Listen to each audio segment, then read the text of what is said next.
Hey everybody, my name is Dalton Britt, and today I'll be talking to you guys about chapters 2 and 3 in Story Branding by Jim Signorelli.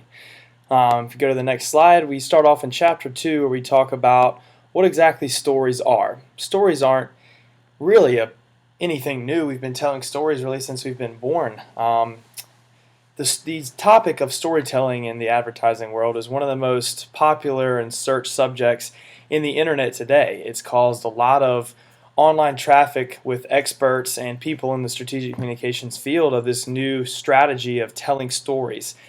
Daniel H. Pink, in his book A Whole New Mind, talks about the fact that the era of the left brain dominance is over.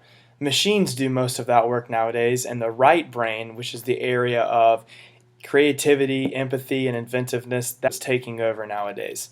John Nesbitt predicted 30 years ago that this new user-friendly era is eventually going to take over. Our reliance on technology was going to be there, but the amount of the interface and the amount of way we would be able to interact with it and the amount of user friendliness that this technology would have is eventually going to take over our world, and that's where we are today.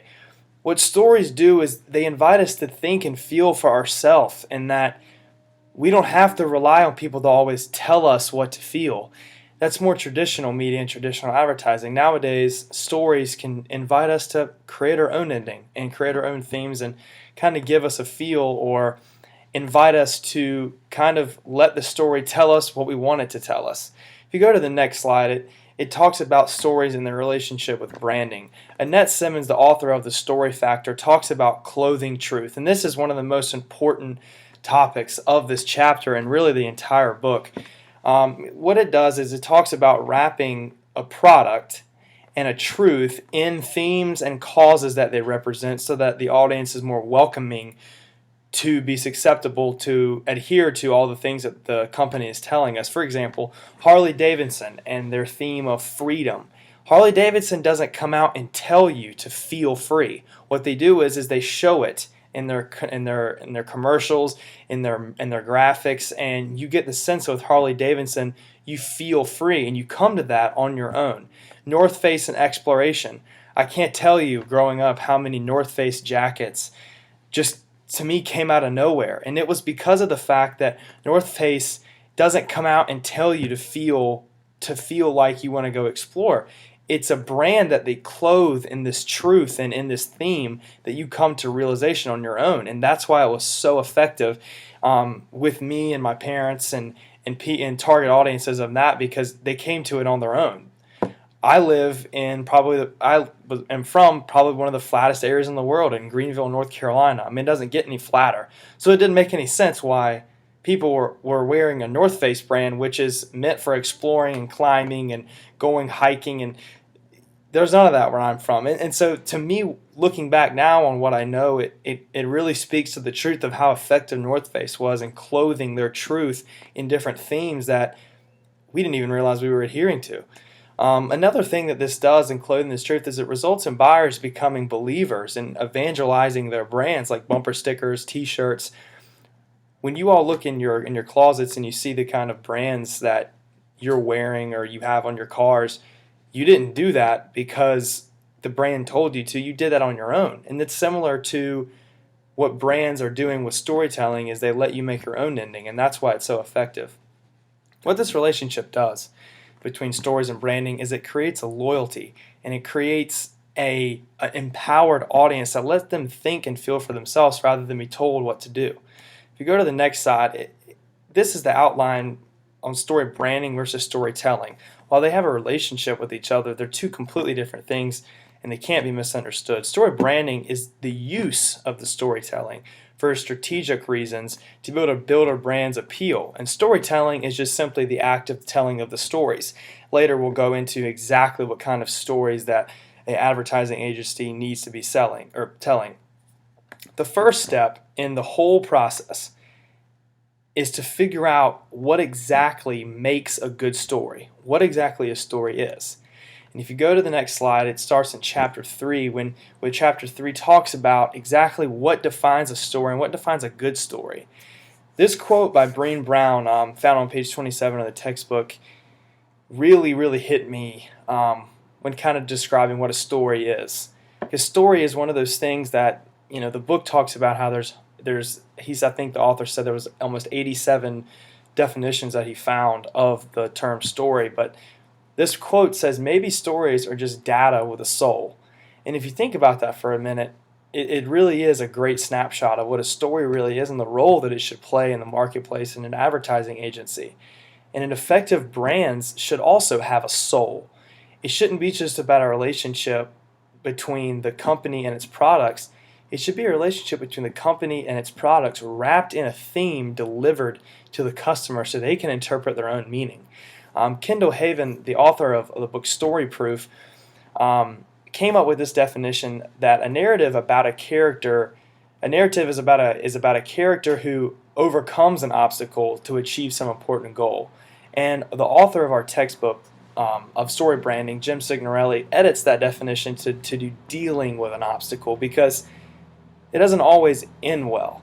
He reminds us of like Romeo and Juliet. There's sometimes going to be tragedy and an end in a story, hopefully not in the real world with an advertising agency, but sometimes there are. I mean, sometimes stories have bad endings, and so just dealing with an obstacle would be a better definition of what an effective story is. If you go to the next slide, it talks about what exactly is a good story.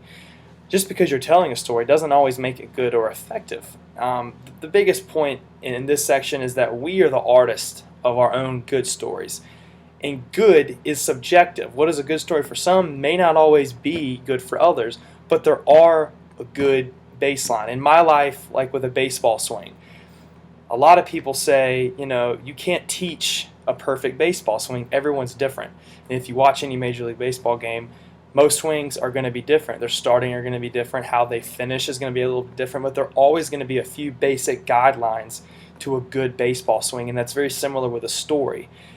The two of the things that are going to be in every good story is going to be a plot and a theme. The plot is just the events in the story. It's the sequence of this, then this, then this, then this.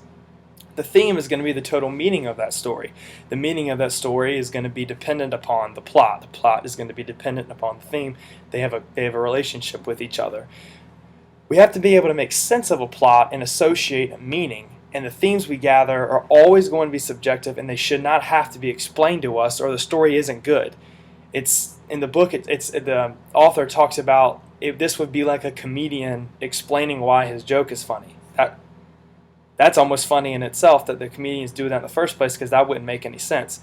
Whereas an advertising agency working for a company or being hired by a company coming up with a story, if they have to tell you what the meaning or theme is, then it's not a good story. You should be able to gather that for yourself. If you go to the next slide, it talks about the relationship between plots and products. They're very similar. Both rely on facts that are supplied by the creators. In this case, would be a company or advertising agency. And the book kind of relates this to James Bond movies. Each one of those by itself is just kind of like an empty shell, the way the book describes it. James Bond is an action-packed movie. You know exactly what you're going to get, but it's just kind of like it's a bang bang shoot 'em up movie. That's what they are. You're never going to associate deep, meanings with these. You're never going to leave those movies thinking. It's just pretty much, for the most part, and I'm not, I don't think the book was trying to rag on James Bond movies. I think I got what they were saying, just that in the end, it's an action movie. You know exactly what you're going to get. And another question that at the end of this section kind of posed to us to lead us into the next section was, well, if this is true and everyone doesn't always want that, because if that was the case, why do we choose brands over generic most of the time? And the reason is because of that empty shell of a plot and a product, a theme and a meaning has to be stuffed in there, or else they're empty. If you go to the next slide, it talks about themes and brands. What they do is they fill these empty shells of products and plots with meaning and values and belief, and that's what truly makes a consumer and a buyer become almost part of your company. This idea of filling these plots and products is called a theme line. That's in quotes. It's found on page 34 of the textbook. And if we go to the next slide, the next section talks about a term called theme think. And this is when what we do when we cast a theme is meaningful without arguing in favor of its meaningfulness. An example that the book gave is of a casino that was having trouble with its revenue and wanted to get some more people in the doors. And what they were doing is they wanted to seem like they were a cool and vivacious place for people to come, but their commercials were telling you that's what they wanted you to feel. And that doesn't work. Like I said, you have to come to that realization on your own. So what the book said that the advertising agency did was that it showed that instead of just telling you that, because when you come to that realization on your own, it's way more effective. The buyer has to decide those stories are meaningful, and the business can't tell you that.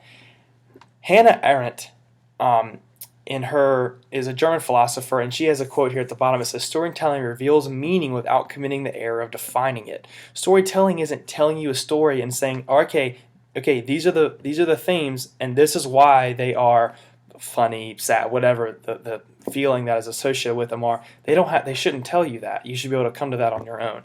And so that's the biggest point in this chapter, is that companies should not have to tell you. You should have to come, and the buyer should come to that on their own, and that's what truly makes it effective. And if you go to the next slide, basically these are just a few conclusion points of the 2 chapters. And one of the biggest things is that stories have been around forever. Cavemen were telling stories to each other in their own language, but recently the telling of effective stories has just recently been applied to brands and companies and shown that how effective they can be.